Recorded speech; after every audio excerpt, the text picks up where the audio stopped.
from Augusta. We're watching News 1226 at 11. Happening now, you can get involved in the Spooky to Be Hungry campaign and make a difference in your community. We're going to tell you how and why this year is so important. And new tonight, as you prepare to enjoy the nice weather and get out to the Greek festival maybe, we're going to hear from those at the festival and get you ready in just a few minutes. Thank you for joining us for News 1226 at 11 on WRDW and WAGT. Also now streaming live on WRDW+. Good evening, I'm Ashley Campbell. We are now in October, and that means the Food Bank's Golden Harvest is Spooky to Be Hungry campaign is now taking place. Its goal to reach $400,000, which is equal to 1 million meals, and that's a lot there. There are tons of ways that you can get involved. Your Ethan Hunter is live in the studio to tell us how. So Ethan, how much of an impact between businesses and schools and neighborhoods really make a difference for that campaign? Yeah, they told me that the Spooky to Be Hungry campaign was actually started by a woman in Augusta who wanted her neighborhood to help the hunger problem. Each year it grew and grew until she sold the Spooky to Be Hungry trademark to Golden Harvest for $1. And now the organization is keeping that community and neighborhood feel while aiming for their biggest goal yet. The beginning of October can bring a chill down your spine. As many start to display spiders and ghosts, Golden Harvest fears something else. Well, it's Spooky to Be Hungry. On October 1st, they began their biggest campaign of the year, where they're looking to raise $400,000 to distribute 1 million meals. We have about 10,000 of these spooky bins going out into the community. Much like the kids who dress up in costume, this set of superheroes are also going door to door. We have over 70 neighborhoods that are signed up that are going to be canvassing their neighborhoods to collect food and funds ahead of the holiday season. In 2 days, they've already raised almost $90,000. This is an example of what a $20 donation could provide. So a $20 donation could provide about 60 pounds of food. Food has already started to fill the boxes out in the community. Thousands more waiting in the warehouse to be filled in the next few weeks, as businesses, schools, and neighborhoods work to face one of the area's biggest fears. It's a great time to bring in the community because it's fun. People like to get involved. It's lighthearted. It's the community being creative and finding new, interesting ways to help out. There are plenty of ways to get involved with this campaign. You can donate online, put food in one of the 10,000 spooky boxes, or even volunteer at their headquarters. Just a great campaign that's going on over there at Golden Harvest. Really, and so many people do participate in it. Even if they have nothing to give, they try to give a little bit back to help others. And we're going to have a link to this It's Spooky to Be Hungry campaign on WRDW.com as well as our News 12 app. But while we do have you here, you can also take a picture of the important dates on your screen right there. So break out your phone. October the 4th is Canvassing Day in the neighborhoods, with the Neighborhood Food Drop-Off Day being October the 25th from 10 to 2 at the Aiken and Augusta locations. And you can donate to those locations with non-perishable food items at any time. The last day, though, to donate towards the campaign is November the 7th. The deadline for virtual food donations is on Halloween, which is October the 31st. Winners are going to be announced November the 18th. We are giving you a live look right now outside our station as we send things over to your First Alert meteorologist, Emily Acton, with how the evening and tomorrow is going to be shaping up. Emily? Well, things really felt like fall for us throughout the day today. Very comfortable conditions, and that's going to be the same story for your Friday, starting off in those middle 50s. So if you needed a jacket this morning, go ahead and plan on having one tomorrow as well. Plenty of sunshine for us. It's going to help us warm up pretty quickly. By noon, we can anticipate being right around that 72-degree mark, but we're going to top off in the low 80s for us. So, again, things are looking pretty good for our Friday. I'm happy to say Friday night football, things are looking nice and dry for us. Dry overnight tonight as well. This is Raiders probably picking up on a little bit of bird migration. We've had a lot of bird migration over the past 3 or 4 days. Wouldn't be surprised if that's what it's picking up on, but otherwise, things are nice and dry. Like I said, Friday night football not looking too bad. At kickoff, we'll be in the 70s, dropping off into the 60s after sunset. So maybe keep that jacket around for the evening because, again, after halftime, things might feel a little bit on the cooler side. I'll have a look, though, at what we can expect in terms of rain chances and temperatures coming up. All right, thanks for that, Emily. Developing tonight, a newly released report is giving you details surrounding the arrest of an Edgefield County bus driver charged with driving under the influence.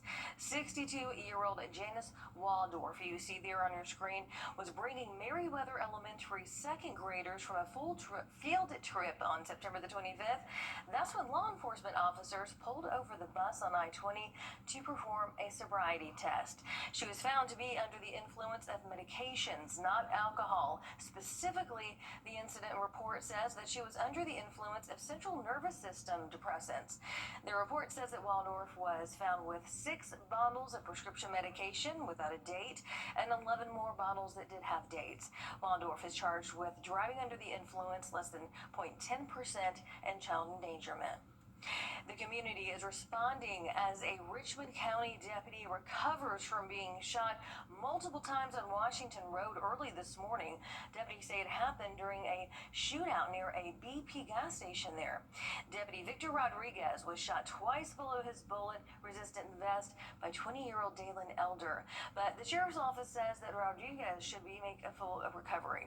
Meanwhile, those near the area of the shooting are worried as violence hits close to home, while solutions are hard to come by. Patrol, they can have the police, but it's deeper than just the surface level. Everybody has to get involved as a community to help the kids or whoever needs help, who's carrying guns, who's starting the violence. I think it starts there.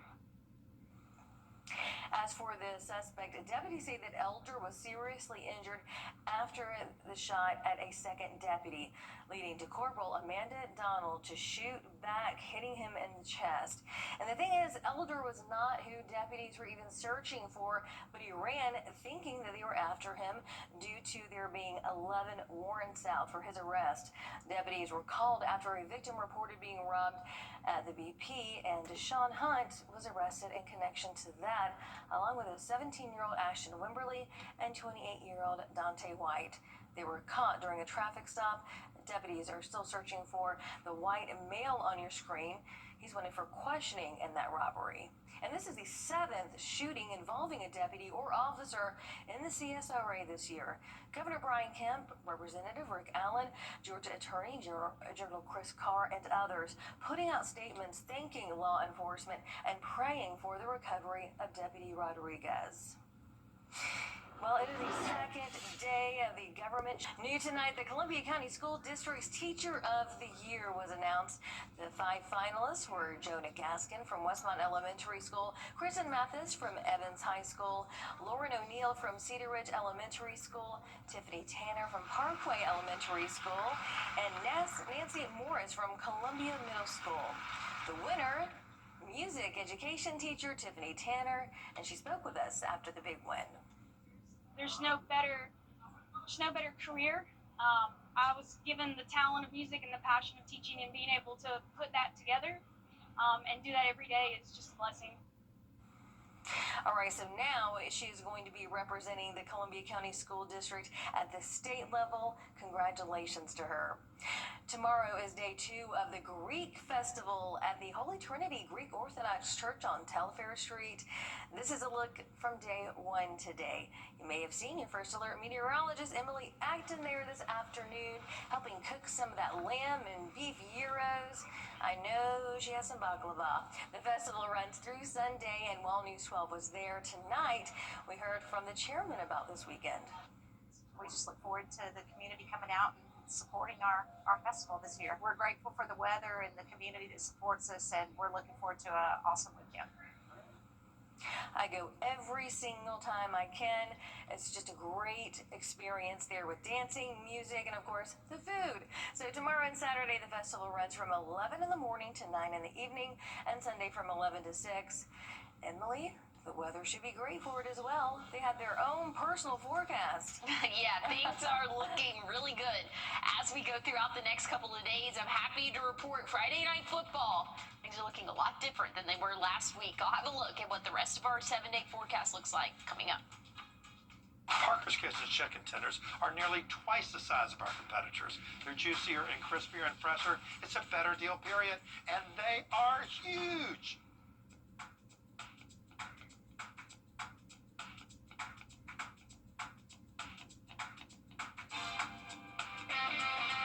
great way to start your day with us. I'm Cliff Bennett. And I'm Mary Klingler on Morning Mix. Each day, we'll start you off by looking at the latest events. And talking to the great people that make the CSRA the place to be. Morning Mix, weekday mornings on News 12 and 26.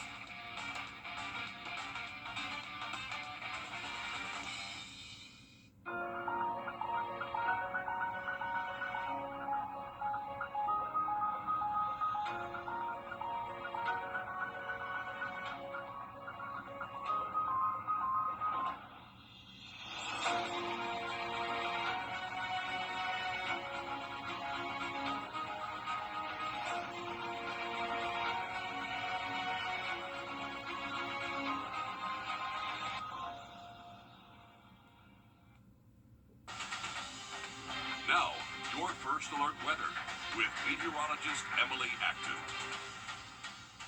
Overnight tonight, temperatures will drop off into those middle 50s, very similar to what we saw this morning. So if you needed a jacket as you headed out the door this morning, you're going to want one again tomorrow. But you're not going to need it for long. Plenty of sunshine for us in store for our Friday. I'm happy to report beautiful weather, much different than what we saw last Friday. We'll be right around that 70, maybe 73 degree mark by noon, but we're going to top off right around 81 degrees. Today we saw 79, so not too big of a jump there, but we'll be a little bit warmer. Again, great sky conditions in store for us throughout our Friday. We'll start to see a little bit of a small chance of showers for your Saturday afternoon, but it's going to be very isolated. Most of us will stay dry. Now, that's not going to be the case when we get into Sunday. Sunday, we're going to be tracking a few hit or miss showers as we get later on into the morning, so really mid-morning for us, and we'll just have an area of low pressure just off the East Coast, and that's going to be just kind of feeding in some of these scattered showers and thunderstorms throughout the day Saturday. Again, it's not going to be anything very long, but we will see several chances of rain throughout the day. Good thing is, Saturday's looking nice and dry. Sunday, that's what I meant.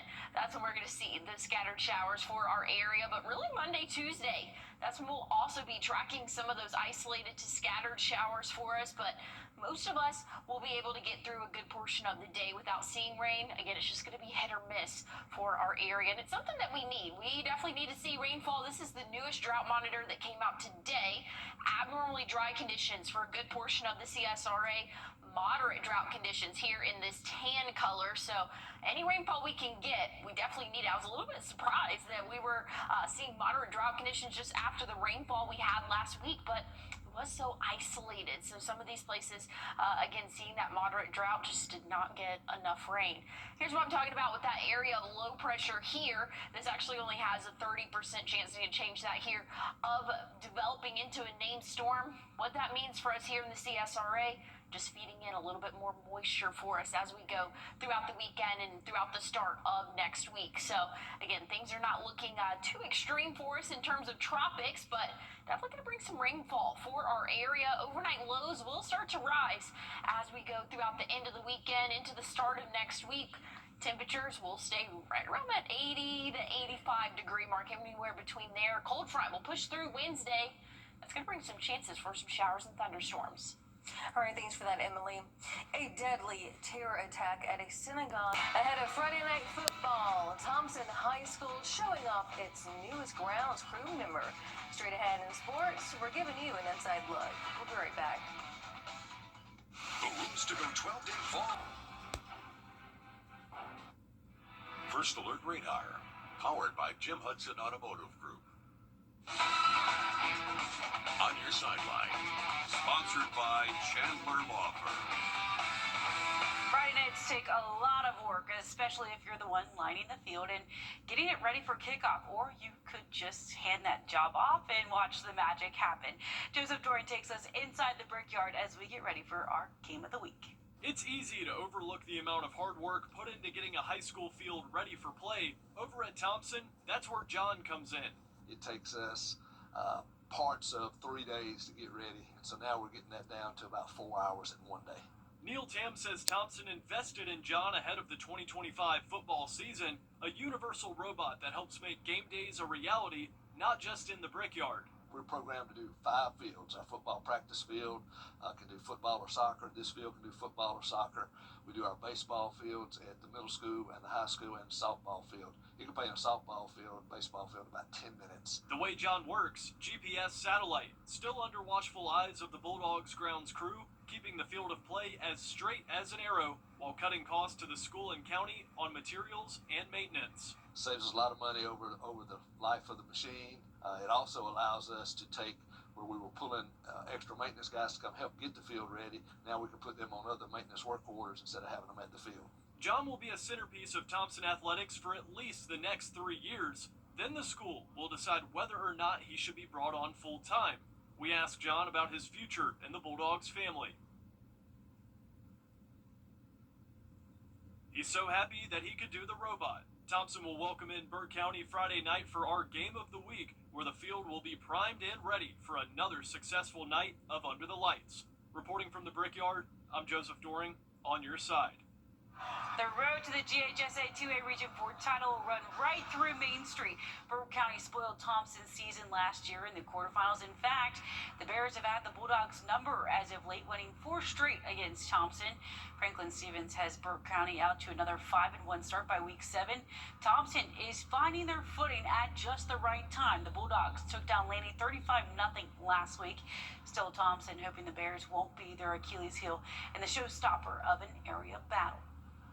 Unfortunately, we are not Amazon Prime, but instead you'll have to settle for me over Herbie and Al Michaels, but we do have some Thursday night football to get after. So we'll start here at North Augusta, chatting up on the sidelines. We were saying I wouldn't want to be in the Jackets' warpath after a loss to Gray Collegiate, but Aiken was. North Augusta had about 6 times the total offense of Aiken in the first half, scoring 8 separate times to go 56-0 before the break. I have 5 different guys scoring for the Jackets in that time. North Augusta defense doesn't let us score through. First blowout win for North Augusta this year. The Jackets moved to 3-1 in the region. Hornets 1-2 now. Emmanuel County Institute on the road. Only the second time these two have met. Bulldogs were standing at 22-zip coming out of the half. Deon Bethia off of Jackson Kennedy there. Senior connection put ECI up 28-0. 2 games for your Thursday. 2 back-to-back shutouts. The Bulldogs have now won 5 straight, and they stay perfect in A Division II Region 3 with a 37-0 win. Georgia hasn't lost 2 back-to-back games since 2016. Georgia is a big favorite over the Wildcats, as were they last time they played when the Dogs escaped with a 1-point win. Still, there were plenty of hiccups last Saturday that could spook the Dogs if they didn't confront what's hanging over their shoulder on defense and questionable decisions on offense. Stockton's 130 yards in the air was the fewest by UGA QB since Stetson Bennett threw for 116 yards in 2022 against Kentucky.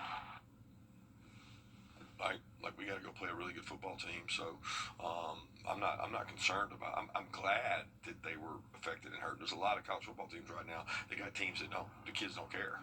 Like when people hurt, you usually get a better response, right? You get a better mechanism of buy-in or doubling down on something of knowing who I am and knowing what I've got to work on. So that part excites me to get to work today. We'll see if they chose to learn the lessons or put off studying for the test until the second half. Game is at noon on Saturday. Well, thank you for those updates, Alyssa. Looking at your what to wear forecast tomorrow, I'm happy to report you can leave the rain gear at home. Have those sunglasses, though. It's going to be a beautiful Friday. I'll have a look at your 7-day forecast one more time coming up. Time and Temp, brought to you by your First Alert weather team.